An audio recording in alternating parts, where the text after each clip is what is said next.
Yeah, where do we start? Yeah. You know, you start cutting, everything's under tension. Yes. So, you know, it's like jack straws. Yes, it Cut is. this one, that one's come up. You had a group, a volunteer group. Welcome everyone to our first 2024 meeting of the Sturbridge Historical Society. Welcome you for coming out on this cool night. Once again, we thank the Public House for making the space available to us. They're very generous, and we appreciate that. Every meeting we meet, and we thank them. I'll just give a quick rundown of the events coming up. In February 22nd, there'll be a program on stone walls given by Rich Paradis. It should be very interesting. Can't live in New England without seeing stone walls, but to learn a little bit more about it would be very interesting. March 22nd, Pistol Pond and the manufacturing of underhammer guns in Sturbridge. I bet you didn't know there was a gun factory in Sturbridge. Many people don't. The pond behind where Wendy's is, and the pond right off of Route 20, that's Pistol Pond. And guess how it got its name? We'll tell you that in March. But anyway, that will be presented. April 25th, there'll be a program on Sturbridge and the Civil War. Probably a little bit different take of what you've heard in the past, but it's always interesting. May 23rd, World War II in Sturbridge. There's a whole story about events and training and programs during World War II that occurred right here, right where we're sitting, on the grounds behind the Public House. But we'll learn all about that in May. And then finally, it's not an official, well, it is official, but it's not one of our regular programs. On June 8th, which is a Saturday, at 9 a.m., there'll be a walking tour of the Common, right across the street here, the Sturbridge Common.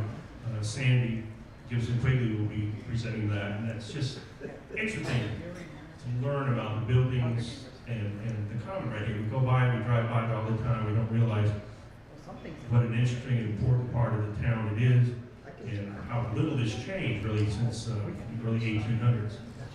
So that's what's to look forward to. Tonight we have a special program presented by Derek Heineman and Rebecca Bell, thank you. Derek works at Old Sturbridge Village. He is currently the Director of Collections and Resource. And just very briefly, before that, going backwards, from 2014 and 2021, he oversaw the day-to-day operations and productions of historic trades. And you know, if you're familiar with the village, there's a ton of trades there, all the crafts and the trades. And he also ran the military programs. From 1999 to 2021, he was an interpreter, constant interpreter. Primarily stationed was in the blacksmith, which he's become a master at that craft, but he probably worked, I know he worked in the shoe shop and some other areas as well. 2013 to 2014, he was water and power mills and overnight programs. He ran those two, the water power mills, there's a sawmill, grist mill, and carding. So he took care of those, kept them in running operations. And he also, on his own, is the owner of Resurrection Ironworks. Obviously, his skills with blacksmithing, he carries it on at his home. He lives in Millbury, and he makes reproduction items of the highest quality. He makes it for museums. His works are at Old Sturbridge Village, Fort Ticonderoga, USS Constitution Museum in Boston, and numerous other museums. So his work is well known, well appreciated. He's very, very talented artist. Rebecca Bell also works at Old Sturbridge Village. Her current title is Collections Manager and Curator of Textiles. She has a BA from Cornell University in American Studies and a master's degree from the University of Southern Maine in American and New England Studies and Public Histories.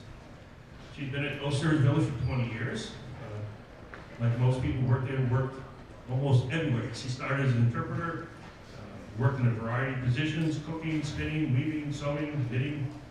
Notice it all has to do with textiles and clothing, which led to where she is now. She worked at the museum as well. And Derek, I'm sorry, I missed to say that Derek is also, let's see, you have a BA from Clark University in History and Management and a MA in Public History, so forgive me. But they brought some artifacts from the Old Sturbridge Village collection. They recently joined together and produced a book called Needle and Thread. It's on the table. It's available for sale in the back. You might be, once you learn more about these things, you might be interested in looking at it and purchasing a copy. It's available. And we also, in the back, when you first walked in, we still have some posters, reproduction posters of the Sturbridge Fair. It's a beautiful color poster. It would look good hanging on any wall. So with that, again, thank you for coming. Thank you, Public House, and welcome Rebecca and Derek.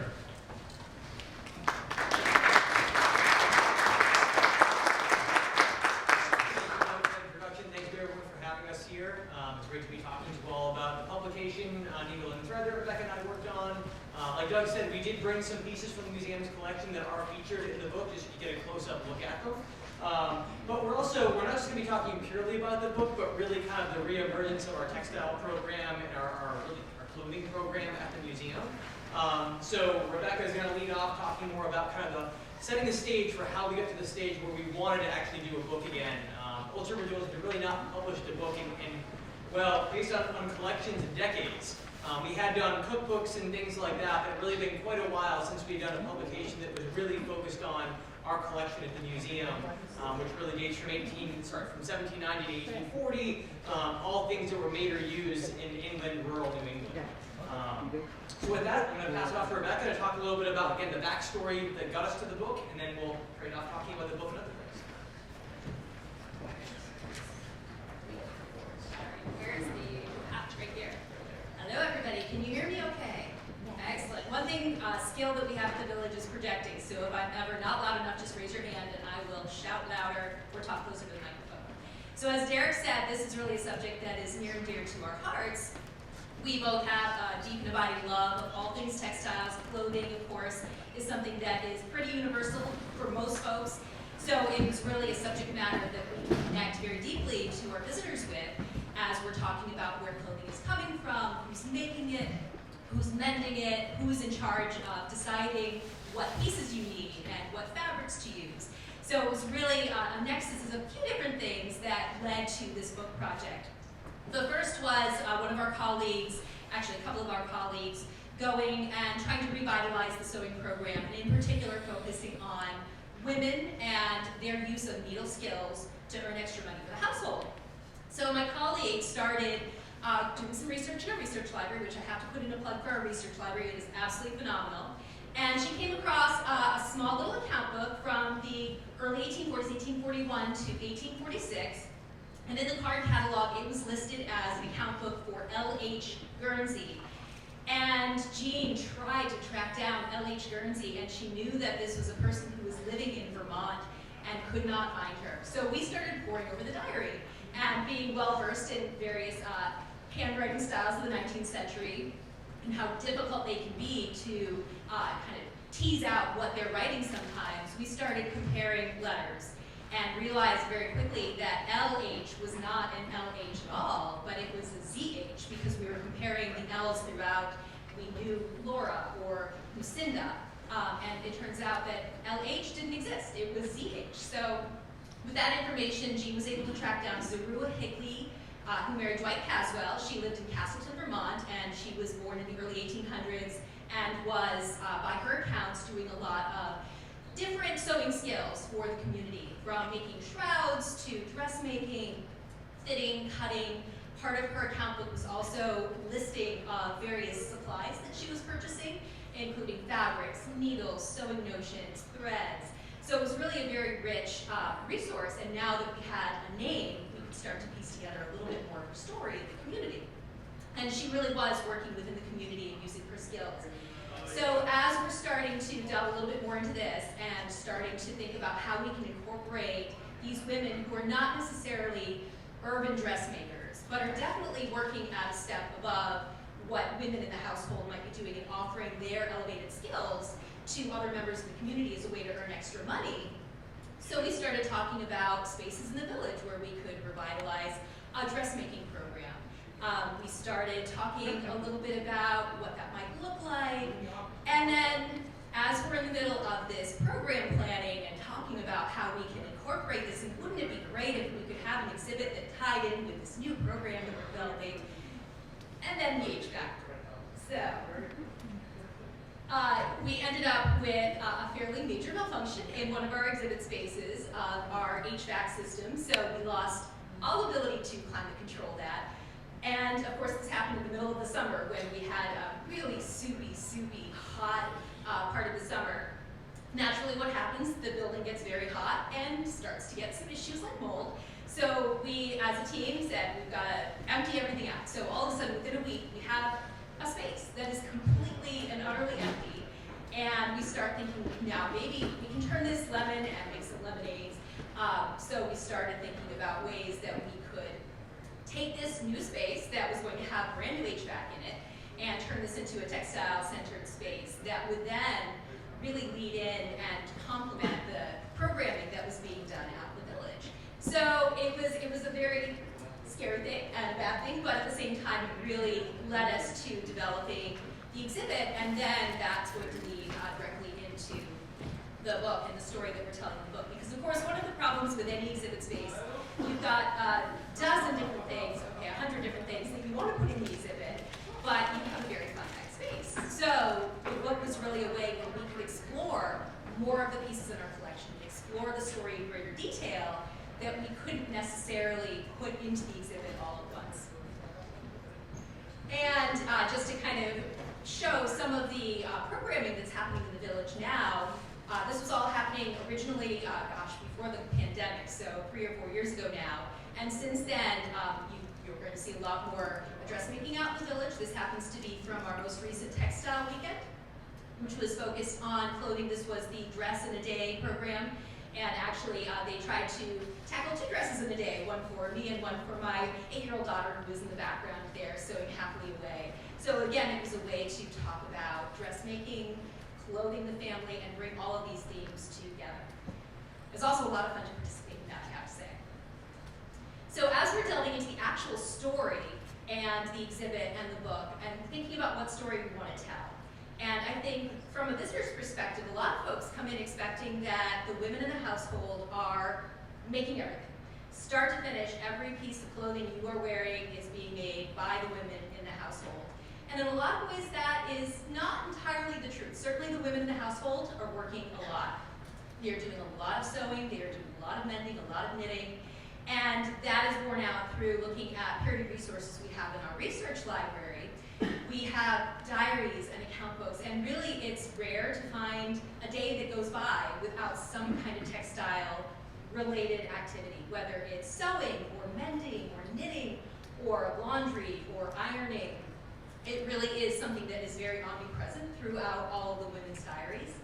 But that's not the entire full concept of the story. One of my favorite quotes, though, is at the very top, Lucy Larcombe, who wrote A New England Girlhood in the 1880s. She was reminiscing about growing up in New England in our time period. And I came across this quote, and this, I think, kind of encapsulates what a lot of the visitors think when they first, if I can find the quote in its entirety here. So little Lucy writing said, "I somehow or somewhere got the idea, while I was a small child, that the chief end of woman was to make clothes for mankind. This thought came over me with a sudden dread one Sabbath morning when I was a toddling thing, led along by my sister, behind my father and mother. As they walked arm in arm before me, I lifted my eyes from my father's heels to his head and mused, how tall he is and how long his coat looks, and how many thousand stitches there must be in his coat and pantaloons.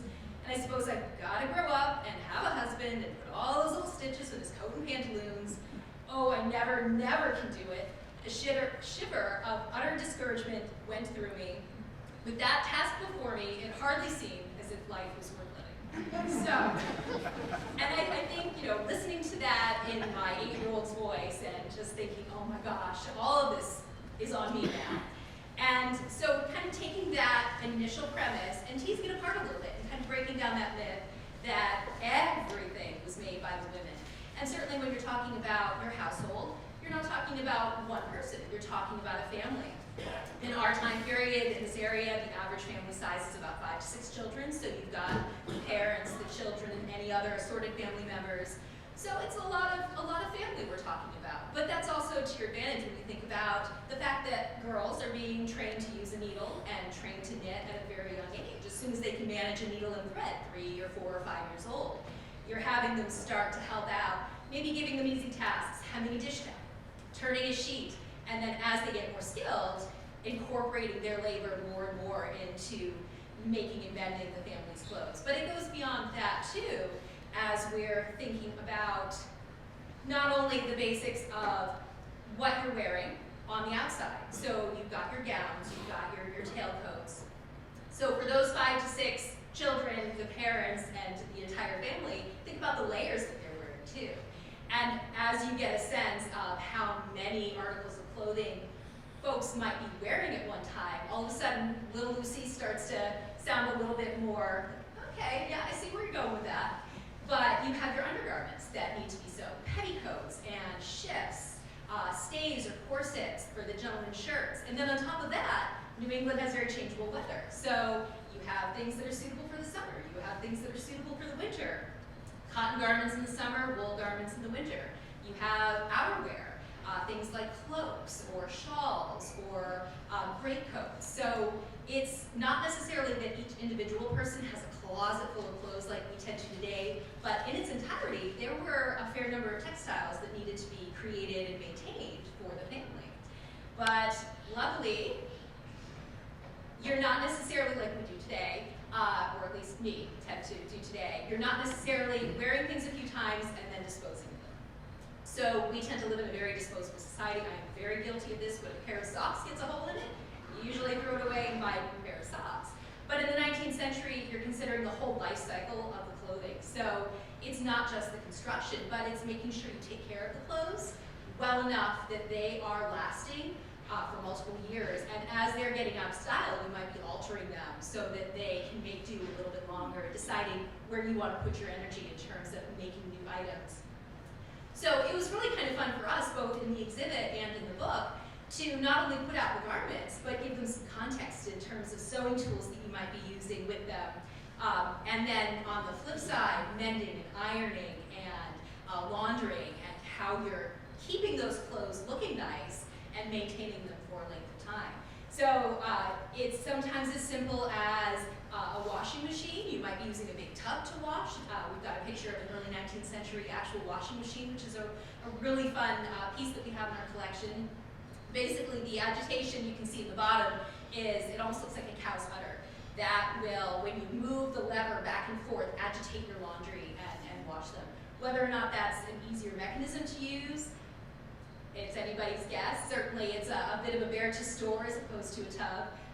We've got some ironing accoutrements up there. So as I was mentioning in the diaries too, it's not only the ladies mentioning that they're making these clothes, it's a lot of mentions of mending, of ironing, of laundry, and those seem to be fairly common occurrences weekly in a lot of cases, making sure that while you're doing the laundry and ironing, you're also keeping an eye on your clothing and making sure that you haven't missed a big hole that needs to be patched. So a lot of advice books of the period are really recommending taking good care of your clothes, making sure you're using decent quality cloth. Maybe not the highest quality cloth, because that might be a wasteful expense, but definitely do not buy the least expensive cloth, because that's just going to wear out and you're end up needing to mend it more than is necessary. So it was really fun for us to think about that whole cycle of the clothing that it goes through, from the construction through to the upkeep.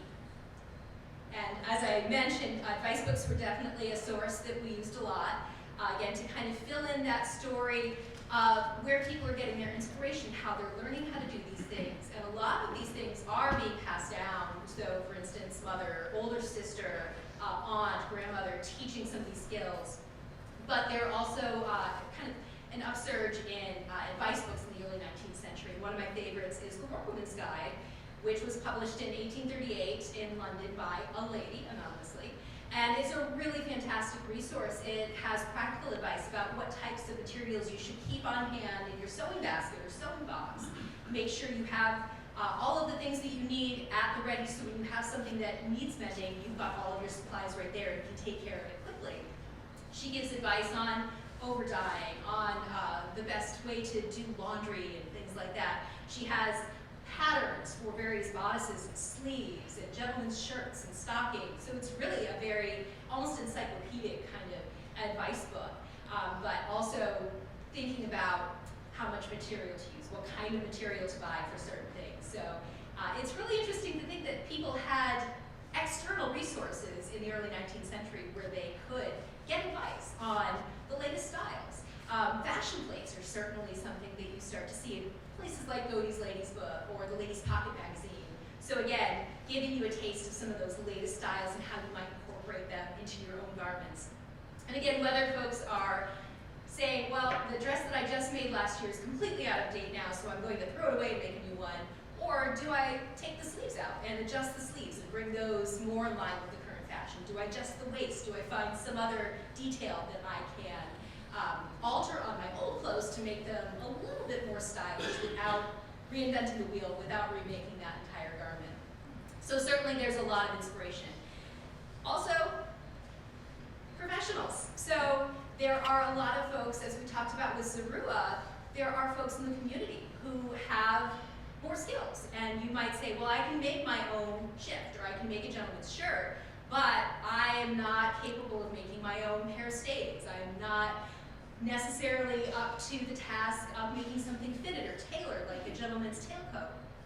So you could seek out members of the community who could help you. It might be as simple as going to a tailor and having them cut out something for you, and then you take those pieces back home and sew them, or they might sew it in its entirety. So we have a picture of Taylor's account book, William Cate from New Hampshire, who was operating really for quite some time. He's got entries from the early 1800s up through, I believe, the 1830s or 40s.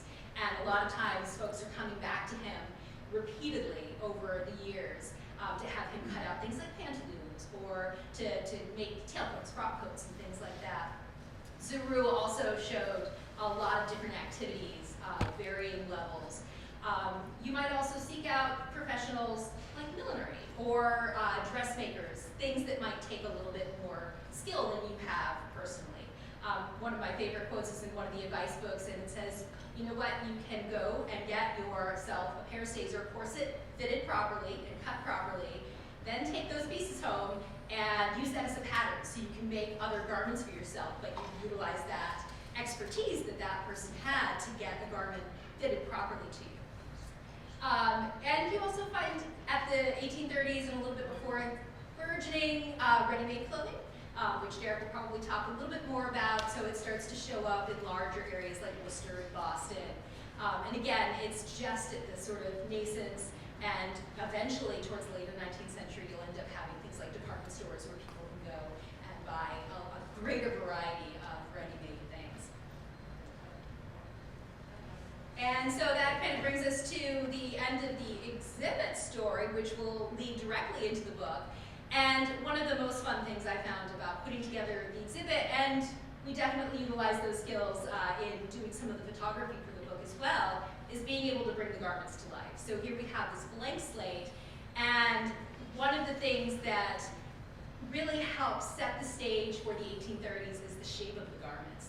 So being able to utilize our skills in carving up the foam and creating support garments underneath, and to showcase these garments as they would have been seen in the 1830s.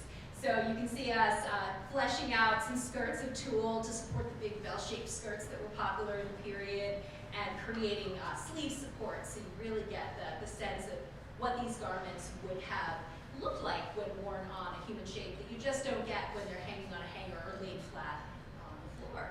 So we took all of these sort of ideas and story ideas and condensed it to the form of the exhibit, and had to, of course, cut labels and shorten everything quite a lot. But luckily, again, with the perfect storm, All of these things are leading up to our ability, as Derek mentioned, to kind of jump back into the publishing world and to work on a book of the same theme. So a lot of the groundwork and lattice work has been laid with the exhibit and with the program development, and now was the time to kind of be able to take that exhibit and expand it out into a larger book. So I think with that, oh, there's another, the exhibit, I have to say, is going to be up for, gosh, it's been up now, when did we open it, 2022? Year and a half. So it's going through iterations. Obviously, with the textiles in the collection, they're very fragile. We don't want to keep them up and out in front of the public for a great length of time. So we built in, and naturally we have so many things that I had to leave out of the first iteration. Now we can go back, and we just are in the process of doing a changeover in the exhibit of winter garments. So we are slowly but surely working our way through some of the highlights of the collection and changing up the exhibit periodically. So if you have a chance to come to the village and see the exhibit, you know, a year later, hopefully we'll have it changed out with fresh things to see. Because really, we've got a collection of about 6,500 textile objects. Not all of those are garments, but it really is hard to pick and choose in a lot of cases. So the book let us expand on that a little bit. And with that, I will turn it over to Derek. All right, thank you, Rebecca. So certainly you can see we were doing an awful lot of work at the museum around textiles, about bringing back the stories of women in sewing, trying to really increase the access to the collection for the public. So we're trying to think of ways between, again, the sewing program and having pieces like we have for you all tonight to look at from the collection so people can really learn close up. You know, having the exhibit, we can put these pieces on display, and again, like Rebecca said, trying to rotate them out so we can show as many as we possibly can.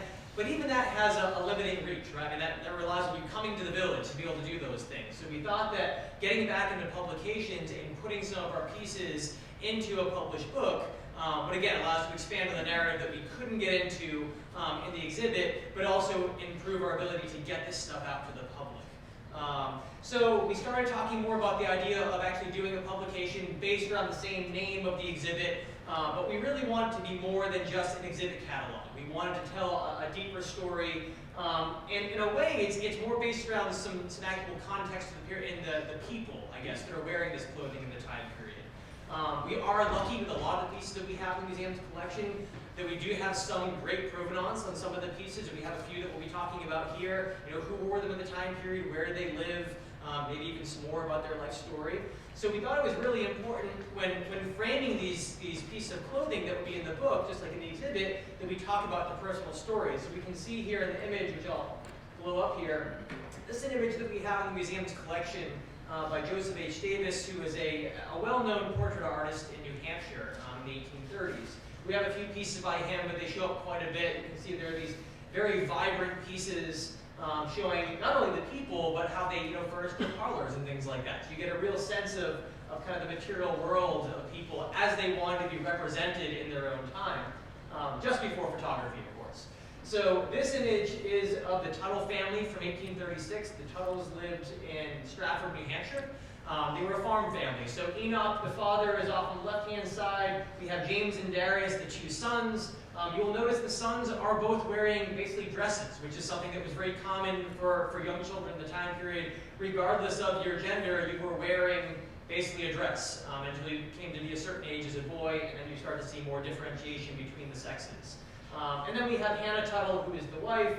The family did get to be a little bit bigger beyond just the small cat you can see here. I'm not sure if you can see it there. They do have their cat included in the family portrait as well, which is kind of funny in the period. But this is really kind of a nice snapshot of the family as they're continuing to grow in the 1830s. Indeed, they are a farm family. They are a pretty average representation in a lot of ways of what many people living in New England would have actually dressed like. Now, I should say, when we're talking about all the clothing in the exhibit, in the book, in the collection in general, and talking about the fashion of the period, we're really talking about the real dominant Euro-American fashions that are around. There are certainly exceptions to that in the time period. So for instance, just like today, there are people that decide to kind of go against the conventions of fashion and dress their own way. So one story that's featured in the book is the story of two printers' apprentices in Northampton that are recorded as wearing incredibly tight checkered pantaloons, to the point where they were described as looking like harlequins. but they thought they looked amazing. So we still have some of that today, right? People kind of dress their own way, that's their own personality, but also we have, cultural differences as well. So we know that indigenous people in New England in the period did dress in kind of a mixture of Euro-American and their own cultural norms. Just like people of color, like African Americans living in New England would also dress slightly different, but basing around some of the same types of styles we're looking at today. So when thinking about the publication more broadly, we decided we wanted to have kind of a formula for how we're going about this, because we would like to continue to do more publication in the future based around the museum's collection. And so the three pieces of how we want to make this work that are in keeping with the village are, first off, an emphasis on everyday life. So the village really focuses on the daily existence of people living in rural New England in the 1830s. So we thought that was really important because, as I always like to say when talking about a museum collection, because it is so focused on everyday life, and I'm not going to make too many assumptions about the group, but I assume that we are all everyday people in this room, it's very easy to relate to the types of things that we're showing, because it's not the highest fashion, the most expensive things. There are things that ordinary, regular people would have had access to in the time period. So the emphasis on everyday life is very, very important. Also, of course, focusing on the OSV collections and research library. Like Rebecca said, just the textile collection alone is almost 7,000 items. That's going from stockings to baby clothing to household furnishings, everything you can possibly imagine that someone would have had in their home for a textile in the early 19th century. We have some examples of, which is really awesome. We're very fortunate. But also in our research library, like Rebecca had referenced earlier, we do have a lot of materials. We have 5,000 manuscripts, like the Zorua one that Rebecca was talking about, the Wayne Kane account book, things like that. And so there's so much we can do to connect the material culture collection with the collection in the research library. And the great thing about the village's collection is how much overlap there actually is. So for instance, we have articles of clothing that belong to people that we have manuscript items for in the collection.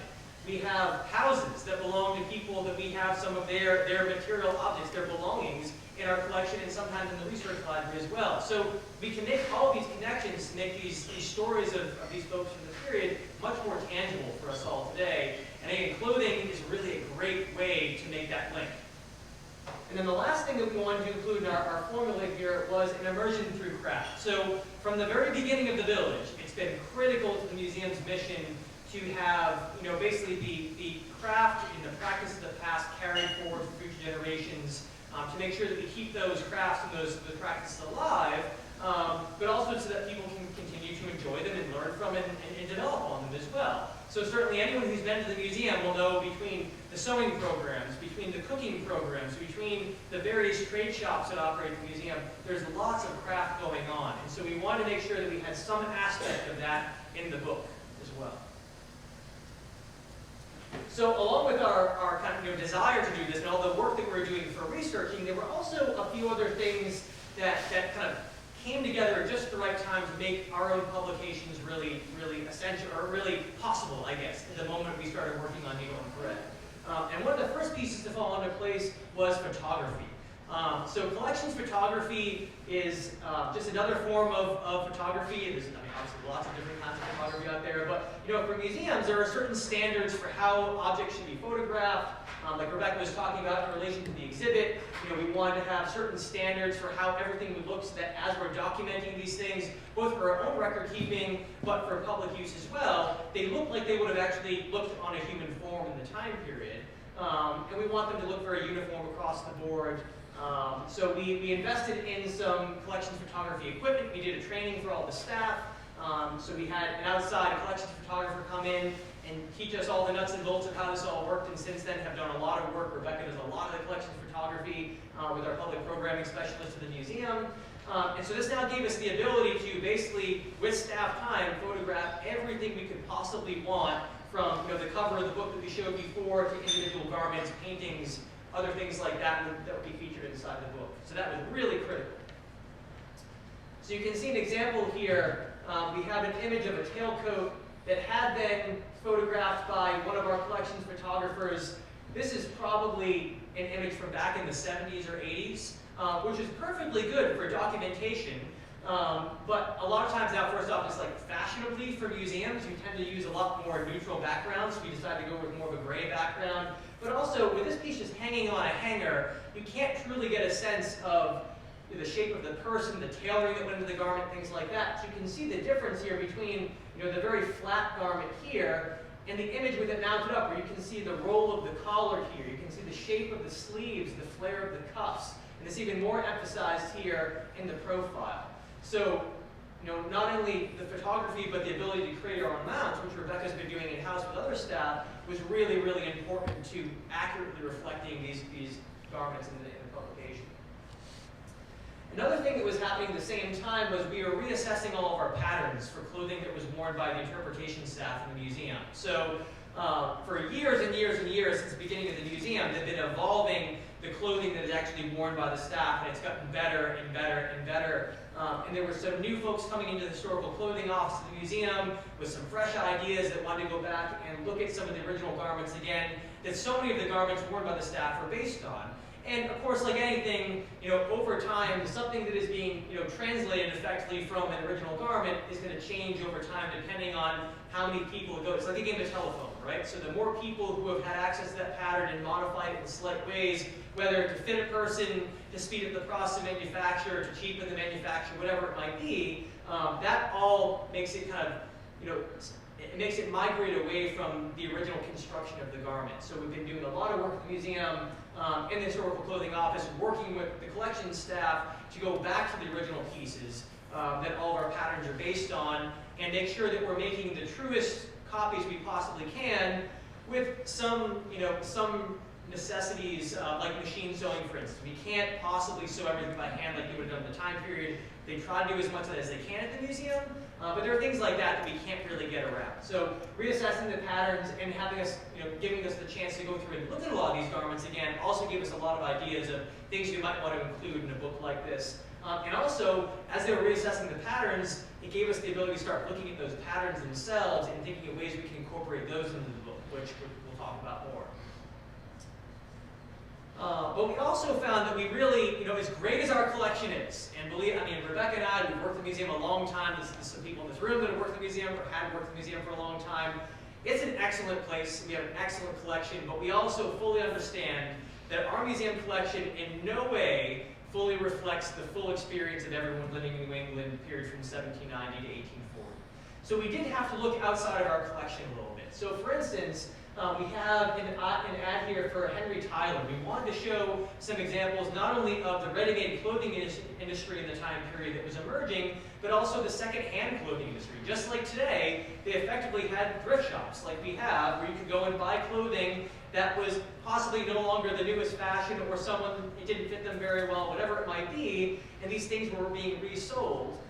And so we wanted to include that in the book, and specifically one thing that we found through not only our own research, but other research by others who have been studying a lot about the manufacture of clothing in the early 19th century, is that people of color played a massive role in the growth of the ready-made clothing industry, the second-hand clothing industry as well, especially in the cities. And so we found this advertisement for Henry Tyler, who was working in Boston in the time period, who was actually operating a second-hand business, and in his later advertisements, advertises basically a process for refinishing garments. So if you have, a stain on your garment, maybe you dribbled some tobacco juice onto your tailcoat and you can't get that stain out. He had a process of kind of refinishing, dyeing the cloth, mending things very well, and repairing them in such a way that they would look like new and very fashionable. So we wanted to include stories like that. But we also had examples of things in the collection where we have the objects, but we didn't have an example of a visual representation of that object in the time period. So you can see here, tucked into the corner, we have a very humble work suspender from the early 19th century. These are incredibly rare from our time period. We're very, very fortunate to have one of these. We have one, and we're very happy about that. There are lots that survive that are ornately embroidered, sometimes having beadwork and things like that, but those are not certainly what you would wear while you were out, like this farmer mucking out the stalls and things like that. So we use an image from the New York Historical Society. This is a William Sidney Mount painting from 1834, saying it's called The Undutiful Boys. And what you can't see here is the farmer is coming around the corner to three boys that are gambling and playing dice in the front of a barn. And he's coming around, having done all these chores, very upset with the little boys. So it's a great painting. But in this, you can actually see his suspender, and it is exactly the same style as the one that we have in the museum's collection. So we did have to look outside the museum's collection to get some of the context that we really needed to pull this story together the best we could.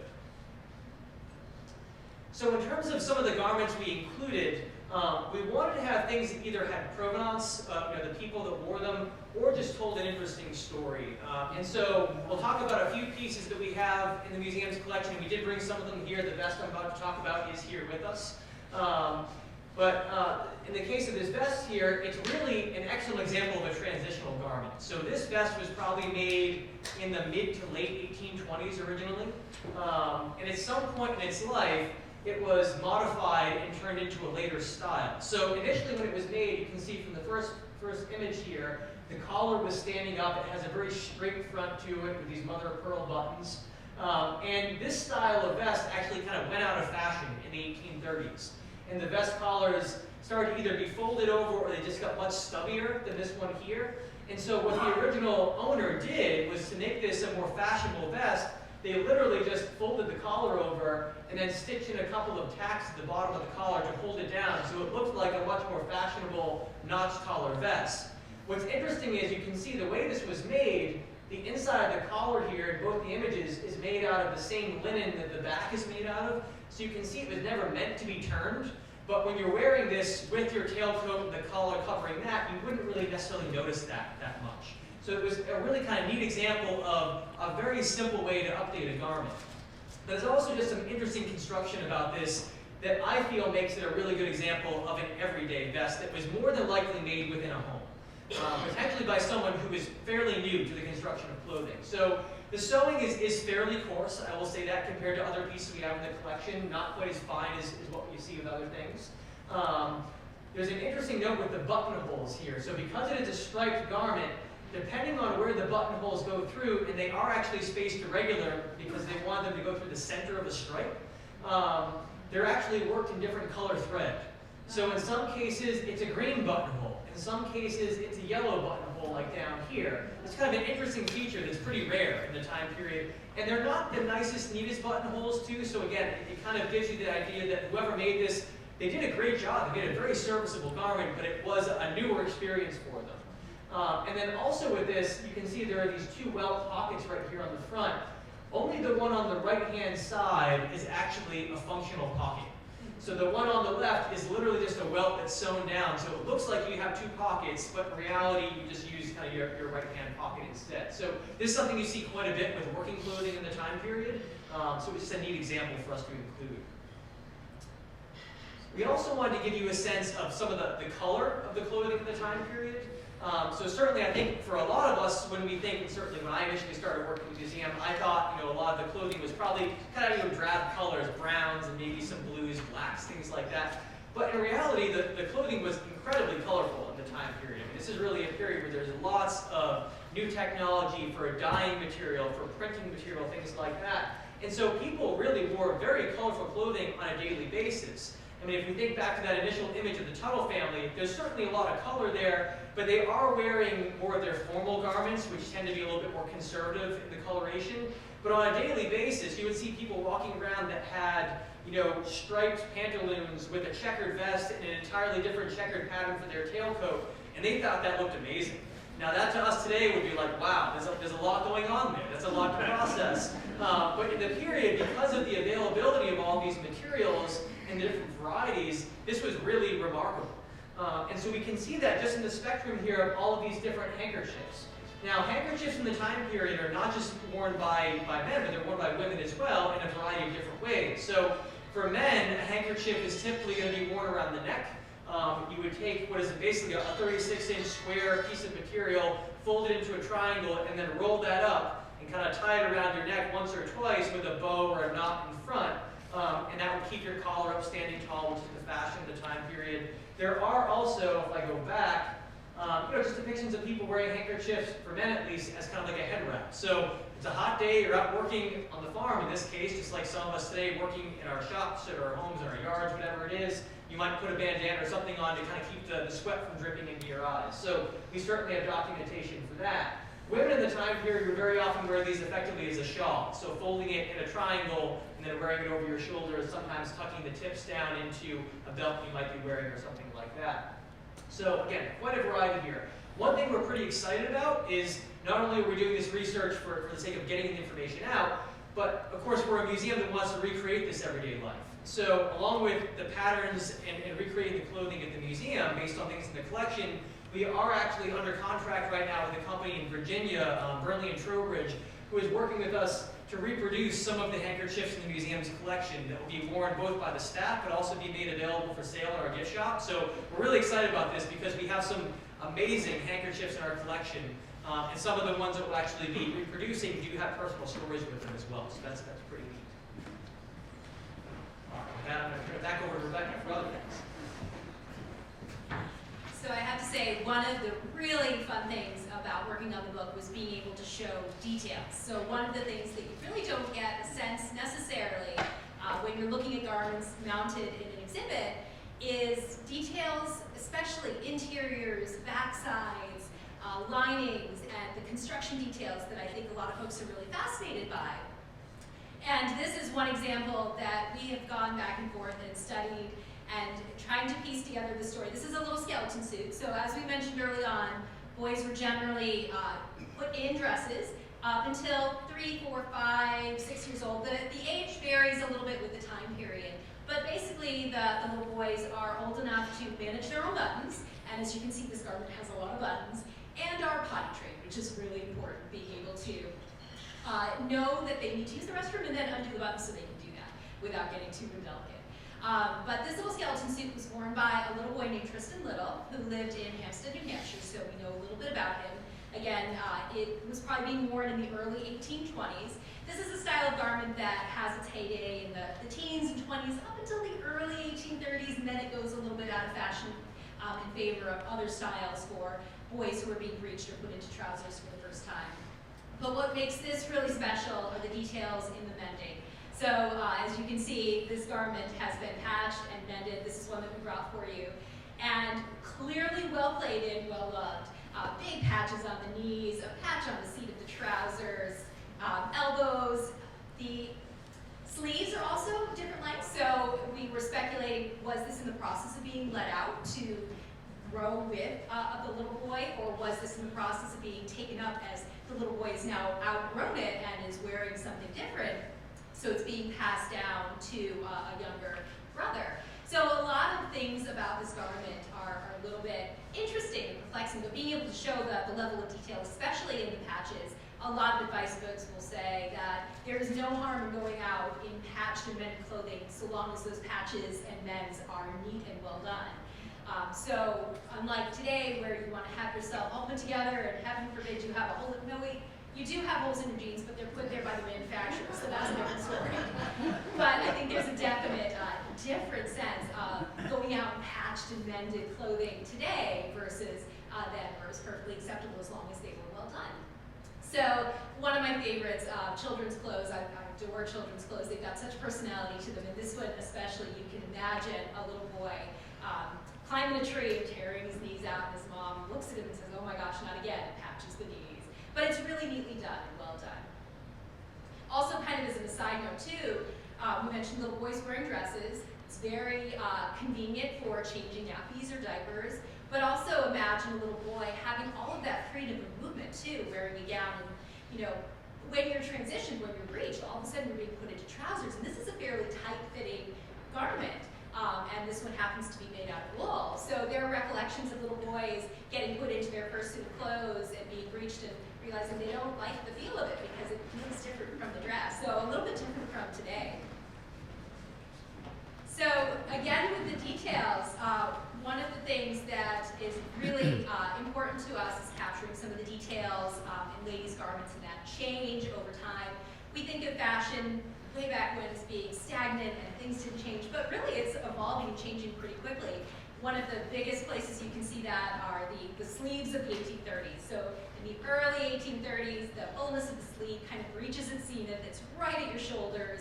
For those of us with broad shoulders, it makes you feel a little bit like a football player. And then within a few years, that's changing very rapidly. So all of a sudden, you go from having these enormous almost ridiculous by today's standard sleeves.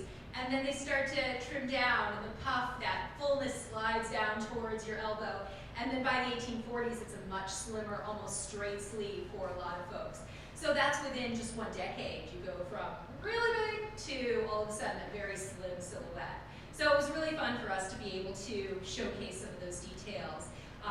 Coming through the photography, especially being able to stuff out those sleeves or to fill out that skirt so you can really get a sense of the way that garment would have been shaped on a person's body. And of course, a lot of the shaping in the period is being done by hidden supports. So you've got sleeve pillows or sleeve supports that are giving your sleeves that fullness that they really need. Underneath your skirts, you're wearing petticoats, not just one, but maybe 2 or 3 petticoats to get them to get that proper shape. So again, in the book, we're able to show pictures of some of those supports that when you see a garment on a mannequin, you don't necessarily see all of what's underneath supporting that shape. This dress is also a really interesting example for another reason. We have a swatch book in our collection from the Fall River Printworks. It's dated 1832, and within the swatch book is the very same fabric that this dress is made out of. So that allows us to date the dress pretty firmly, but it also leads to bigger discussions about what's happening within New England, particularly with the textile mills, and all up and down New England. The mill industry is really burgeoning, so millions and millions of yards of cloth being produced. Even in the town of Sturbridge, there were textile mills producing over 1 million yards of cloth a year. And when you kind of dig deeper into that, you think about where that cotton is coming from, because a lot of this is cotton material. And so even though slavery has long been abolished here in New England, in a lot of ways we're still really inextricably tied to that industry down in the South and the labor of the enslaved people who are harvesting that cotton, which is being demanded in greater and greater quantities by the textile mills up in the north. So kind of having this moment of realization for me, as I'm looking at this dress and looking at the swatch book, and realizing what it means to be looking at all of these cotton clothes and where is this cotton coming from, and on whose back is this cotton being harvested.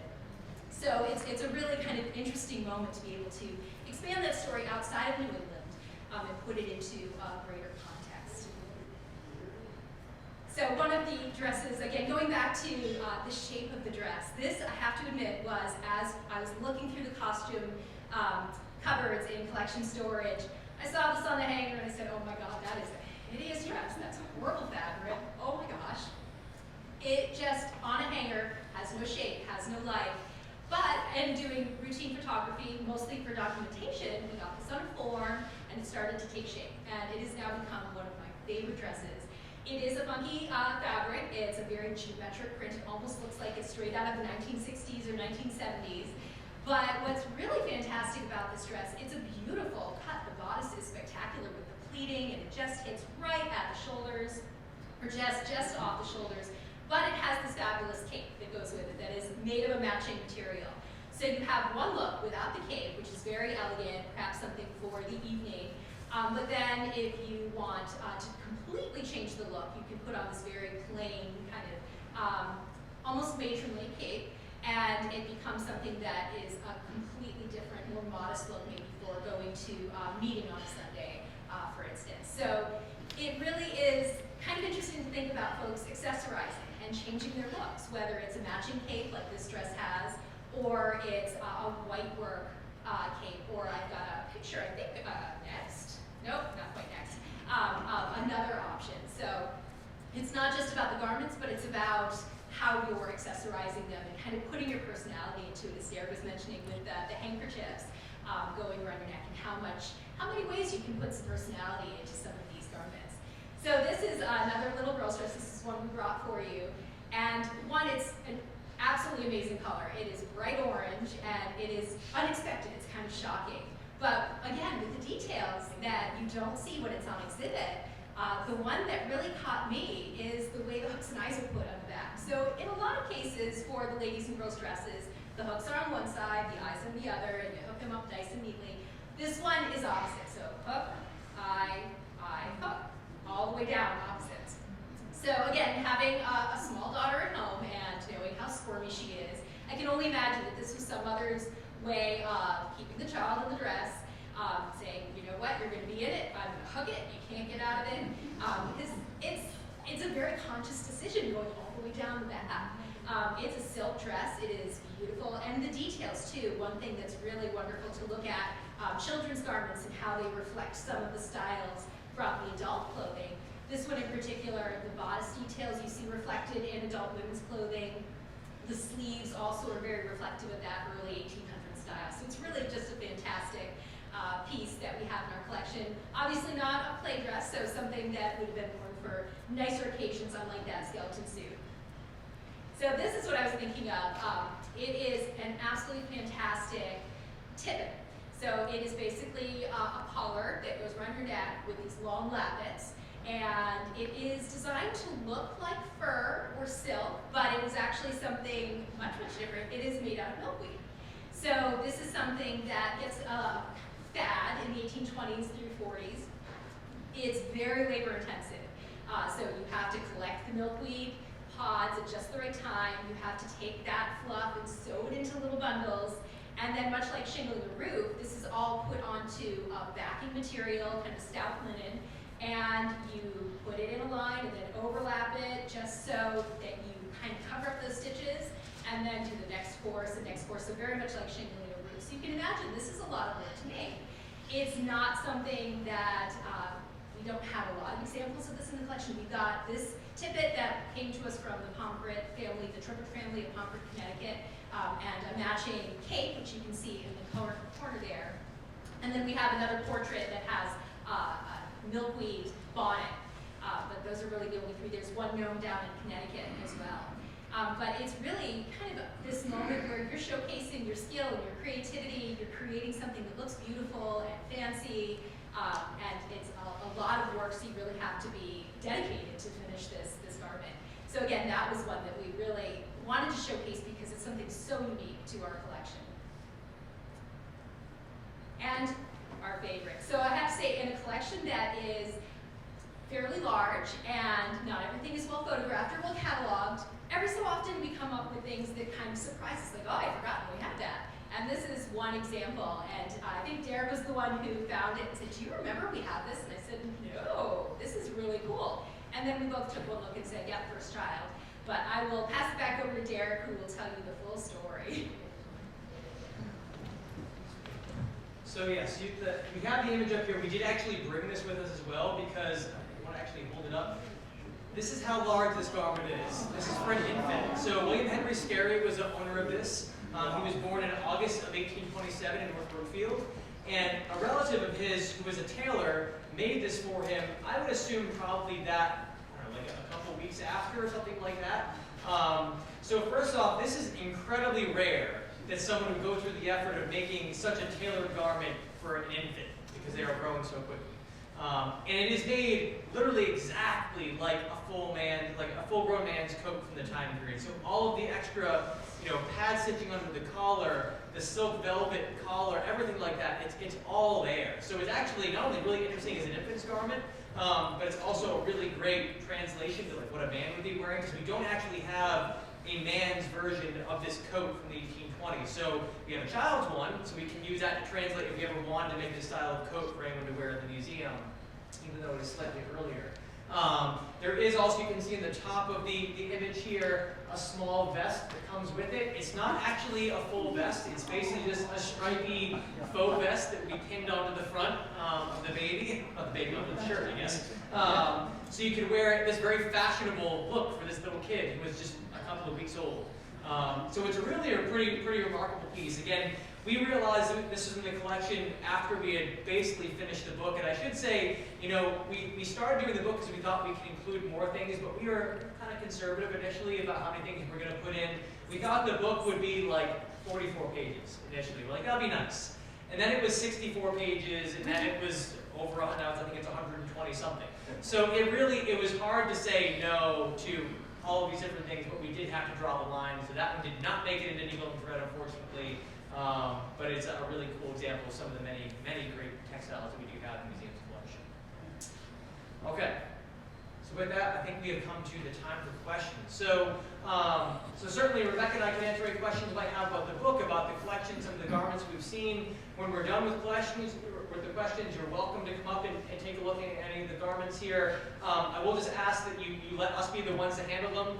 No lack of trust, anything like that, but just as the stewards of the collection, we have to be the ones to actually handle them. So, and then Jackie is in the back selling copies of the book as well, if anyone's interested. So, yes. Notice most of the material is machine made, and notice it wasn't homespun as such. Mm-hmm. Is that because New England had the mills, and say if you were out in Ohio, you didn't have the access, so you did more home? Yeah. So certainly you're right. I mean, there are a lot of textile mills in the area that, just like in Westville, in other places in Sturbridge, where they're making cotton and wool and textiles at very, very high rates and very affordably as well. And of course, just like Rebecca was talking about before, part of the reason these things are so cheap is because many of the materials are being harvested by enslaved people down south, or there are machines helping to cut down on the production costs as well. So if you were to go into a country store, like the one that we have at the museum, we have the Aconite store from Dummerston, Vermont, we have the records of what Aconite had in his store, and just comparing that to other stores from the period as well, about 50% of the store's inventory is just going to be textiles, or things for the production of clothing. Some finished goods, like the handkerchiefs, things like that, but a lot of it are just basically the materials for making things. So there's a lot of that is available that is machine made, like you had said, and typically the things that are still being handmade tend to be more of the kind of custom textiles. So the way that we interpret that at the museum, we have our Fenno house, we do actually do spinning and weaving demonstrations, and we do weave cloth and things like that we use for some things in the museum. But that's much more on a custom basis by the 1830s, like we show. I mean, earlier in the 19th century, it would have been more common to see. And you might even see kind of a mixture. I mean, just like when Rebecca was talking about the fact that there are experts doing various parts of the process, like tailors, tailoresses, dressmakers that are potentially cutting out a garment for you to go home and sew.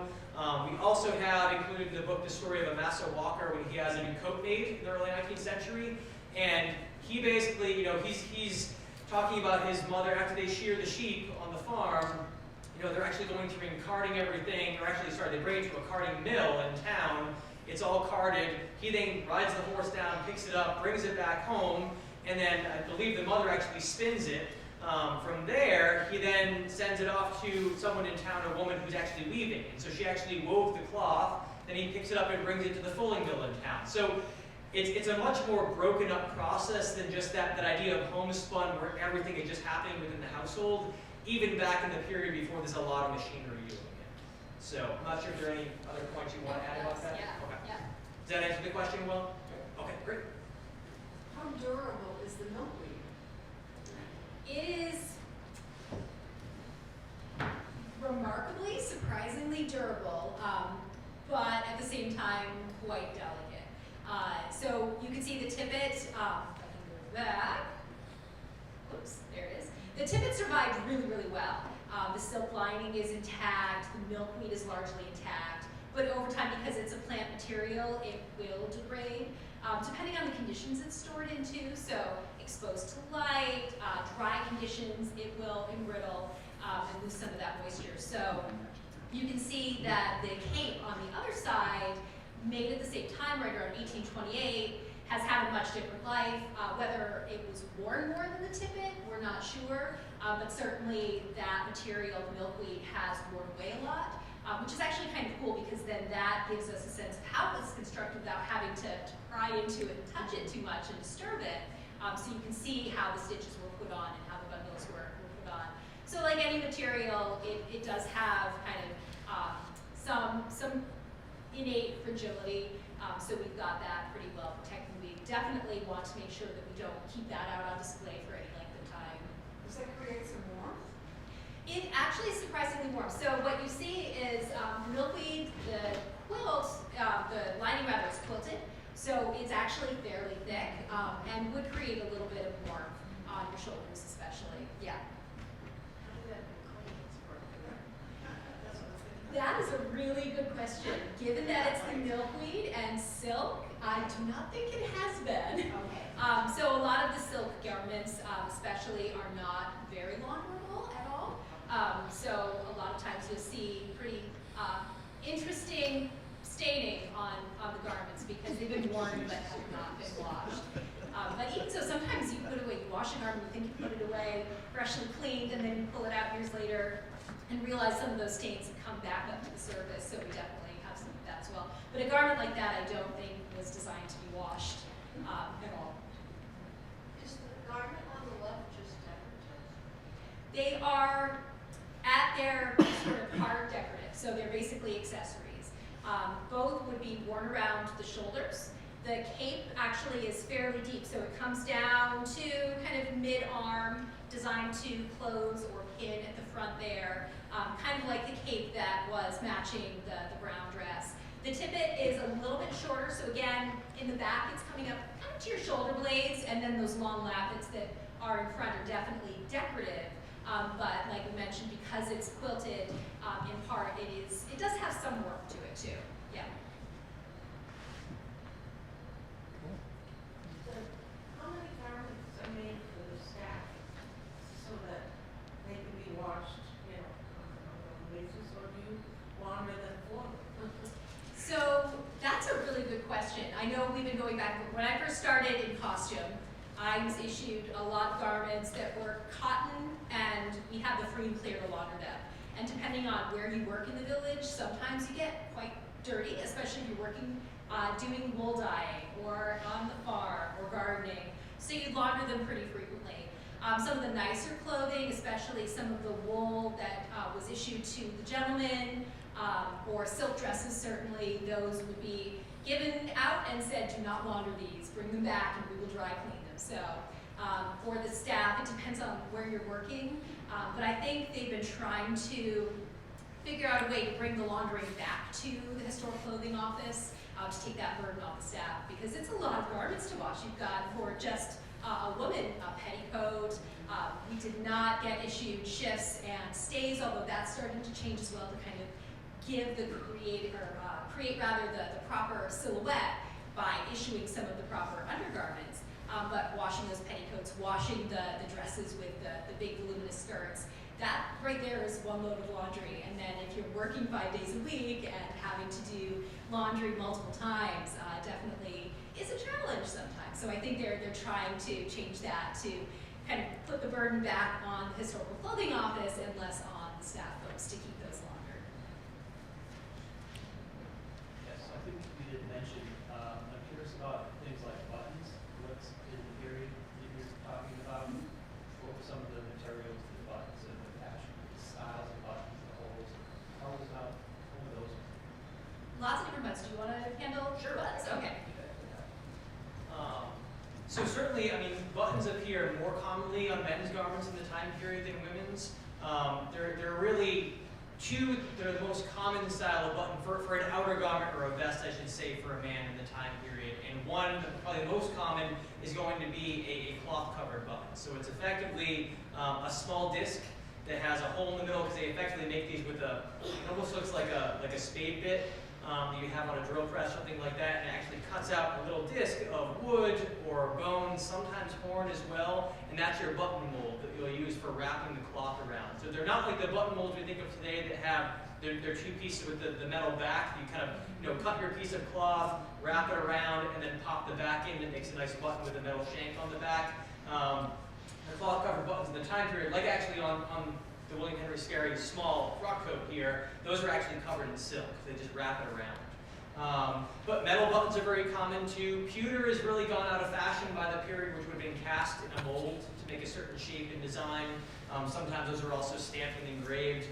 Brass was probably the second most common type of button you would have seen in the time period for a man's outer garment. And those are effectively just little discs that are chopped out with a hollow punch, and then basically a wire shank is soldered onto the back of it.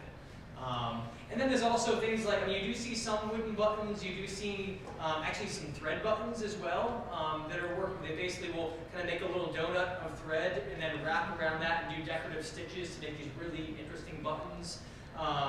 You see bone buttons being used, mother of pearl I referenced here, which is shell. So there's lots of different materials they're using, and depending on what layer of clothing they're used for, there's different materials that tend to be more common than others. So, but those would have largely all been manufactured. Yes. And I don't know if it's in this exhibit, but I saw where different, I guess each town had its own militia, Yes. and they had different uniforms. And so, it depended on where you lived, what your uniform was like.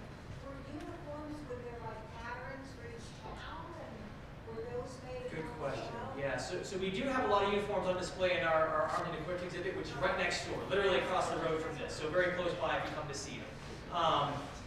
Militia uniforms in the time period are regulated but not. So there are certainly military styles that is like the cut of the coat, the tails, things like, we don't have any examples included here that I can show you.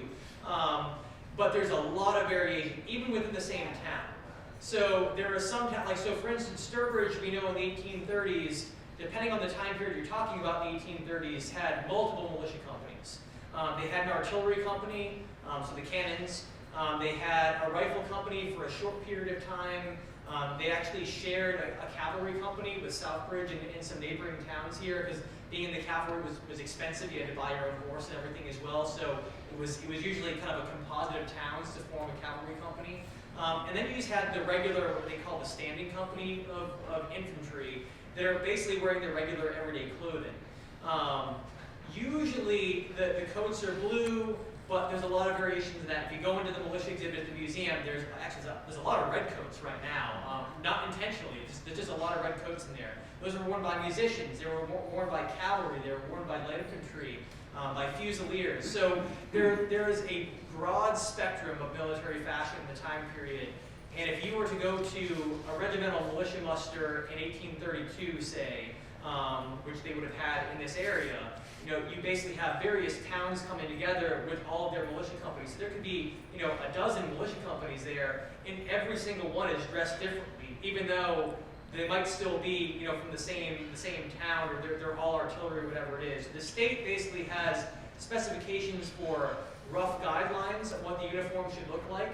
And essentially they'll put out uniform regulations. They do in 1822, and then they do again in 1830, because clearly uniforms were getting so far away from what they had specified, because you're buying your own uniforms. So just like we talked about with the variety of clothing here, if you think that a different type of coat that's a totally different color would look really cool, and you can convince everyone else in the artillery company to do that, then you might do that. So for instance, we know, I'll stop, but I can go on forever about militia uniforms here. We have a orderly book from the Barry Artillery in the museum's collection, the research library. And it starts in 1814 and goes up to right around 1840. And their early uniform is a blue coat and pantaloons with basically red facings on it, gold buttons. I think there's a red stripe on their trousers, which is a very standard artillery uniform in that time period. In 1834, they completely changed their uniform, and they go to a green frock coat that's trimmed in red with blue pants and then a black citizen's hat with a cockade, which is just not at all in the it's completely flying against the regulations that came out a couple years before. But again, they thought it would look really cool, and they could convince everyone in the company to buy those. And those are typically things that are made by tailors once the company decides what they want to actually have. There's some documentation that being made, like we talked about, like you go to a tailor, they cut it out and then sew it at home, but they seem to be more tailor-made in the period. So, sorry I went on for a while about that. Doug? You mentioned the fancy suspenders survive, and we know people save their wedding dresses and their fancy shoes. Where do the working class, the middle, that range of clothing come? How does the village acquire? Are there as many of those available to see in other museums and things as there are the fancy clothes? Yeah, that's a good question. I can answer a little bit. I'll let you speak to this, Sue, since you work more specifically with that collection. I think it really depends on the museum and what your collecting focus is. For us, because we are so focused on the everyday aspect of life in the period, we do have an awful lot of things that are more ordinary garments worn in the period. But even with that, I would still say we have a higher proportion of nicer clothing because it's just what survives. Either because it is the nicer clothing, or in some cases there are things that survive because they didn't fit the wearer very well, and they were just kind of put in that chest like, oh, I hate wearing this thing, it's too tight, whatever it is. I often talk about there's a shipwreck from 1785, the General Carleton, which is a British ship that's actually sunk off of Scandinavia. And when it sunk, there was a whole bunch of clothing on board and a whole bunch of pitch, like any ship would have in the period, that spilled all over it and preserved it in a really beautiful condition. And there's this really bizarre looking knit cap that came out of that shipwreck that ever since it was discovered has been very popular among 18th century reenactors. But it's a really weird looking hat. And I have to imagine, was this some hat that some guy was sent from someone at home and they were like, oh God, I can't wear this thing, and put it in a sea chest, and then it was never meant to be seen again, and now suddenly all of these reenactors are wearing it. You know, so sometimes it's hard to know exactly what the root of these things are. But I mean, a lot of things we have in the museum's collection are donations, some of them are purchases, and sometimes you have different abilities to get, you know, either the everyday or the nicer garments. So I don't know if you want to speak to that at all too. Yeah, that definitely kind of covers it. I think, like Derek said, because we are a museum of the everyday, we made a concerted effort to collect things that represent that. So again, avoiding a lot of the highest styles, that kind of vogue look. But it's also very difficult because, I mean, today a lot of our work clothes are ratty jeans and t-shirts. We're wearing them out to the point where they're ragged. So you have to imagine that a lot of these everyday work clothes went through that life cycle of being worn and mended and patched until they were literally falling apart. And what happened to a lot of the fibers, the clothing rather, is that it was turned into rags for papermaking. So a lot of these garments that we would be seeking out that represent that everyday, that work of early New England, probably don't survive, because what people are saving are things like the wedding dresses, the things that don't fit well. One of the inclusions in the book is a little skeleton suit that was worn by a little boy who passed away at the age of almost 5.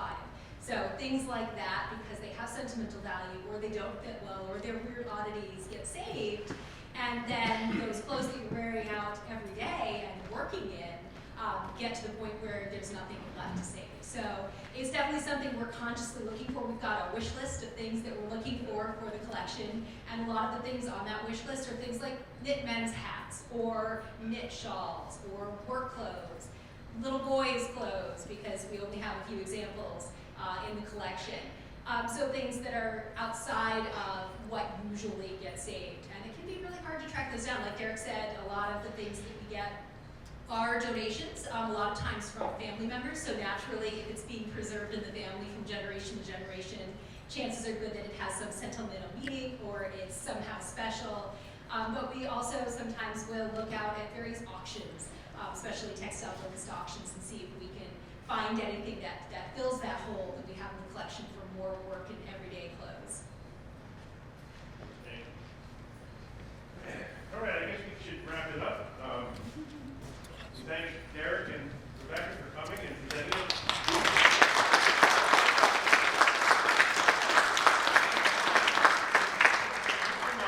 Don't touch, but look at these items up here. They're really cool to see up close.